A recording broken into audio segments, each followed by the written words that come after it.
Hello নতুন এবং আগ্রহী প্রোগ্রামাররা, আমি ধীমান। তোমাদের স্বাগতম কোডপাদ HTML সিরিজে।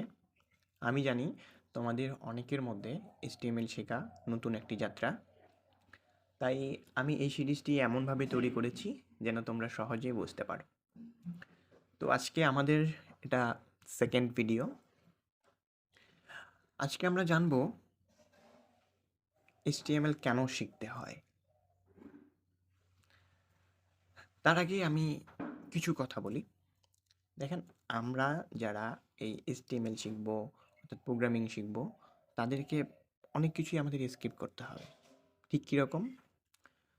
কারণ HTMLটা কে তৈরি করলো জানার দরকার নাই, আমরা পিএইচডি করছি না। CSS কে তৈরি করলো জানার দরকার নাই।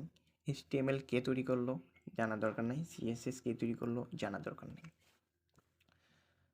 অর্থাৎ আমরা এটা কিভাবে জানবো তাহলে?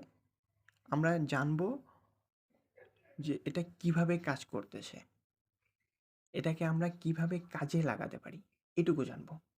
অতিরিক্ত কিছু জানার দরকার নেই, কারণ এই প্রোগ্রামিংয়ে অনেক কিছু জানতে হয়। তো এখন HTML সম্পর্কে কিছু কথা বলি, যেটা না বললেই নাই শুরুতে। HTML হচ্ছে হাইপারটেক্সট মার্কআপ ল্যাঙ্গুয়েজ। এটা আসলে ডকুমেন্টেশন তৈরি করার জন্য আম, এই ট্যাগ এবং অ্যাট্রিবিউট ব্যবহার করা হয়। তো এই যে HTMLটা কেন কাজে লাগে এখন বলি। যে আমরা যখন কোনো ওয়েবসাইটে যাই, ফেসবুকে গেলাম বা যে কোনো ওয়েবসাইট, বাংলাদেশের প্রথম আলো, ওয়েবসাইটগুলোতে কী হয়, অনেকগুলো টেক্সট থাকে।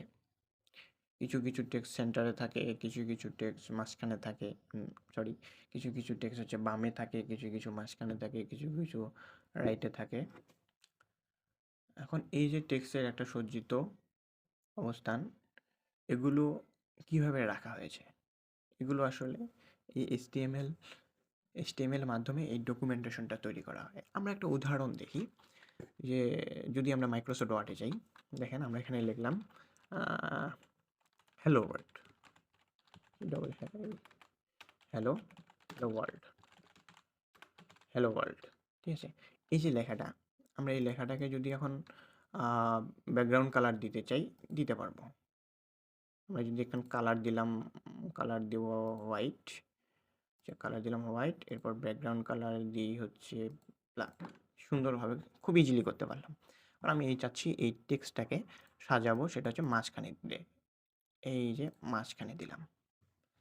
ঠিক আছে, তো এই লেখাটাকে যে সাজালাম, এখন আমি যদি চাই আরেকটা এখানে লিখবো, কি এখানে লিখলাম HTML লিখি, HTML।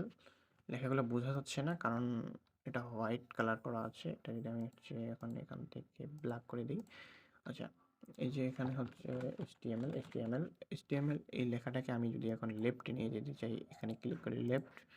আবার যদি আমি এখানে আরেকটা HTML লিখলাম, এখানে লিখলাম HTML, এটুকু যদি আমি এখন রাইটে নিয়ে যেতে চাই, চলে আসলো রাইটে। ঠিক আছে, এই যে এভাবে সবগুলোই এখন লেফটে এবং রাইটে চলে আসলো, মানে আমি সাজাতে পারছি, ডকুমেন্টেশন করতে পারছি। তো এই যে সাজানোটা, এগুলো আমরা যখন মাইক্রোসফট ওয়ার্ডে লিখতেছি ডিলিট করতে পারছি, বাট যখন আমরা ওয়েবসাইট তৈরি করতে যাব, তখন হচ্ছে আমাদের কিছু ট্যাগ অ্যাট্রিবিউটের মাধ্যমে করতে হবে। আমরা আরেকটা উদাহরণ দেখি। এখন আমরা যদি এখন ক্রমে যাই, দেখেন HTMLটা শেখার গুরুত্বটা। যেখানে দেখা যাচ্ছে একটা কাঁঠাল গাছ, কাঁঠাল ধরছে। এখন এই কাঁঠাল গাছটা দাঁড়িয়ে আছে কিসের উপর? দাঁড়িয়ে আছে মেইন যে ওর ভিত্তি হচ্ছে যে শেকড়ের কারণে সে কাঁঠাল গাছ দাঁড়িয়ে আছে, কাঁঠাল ফলছে। তো এই শেকড়টা হচ্ছে HTML।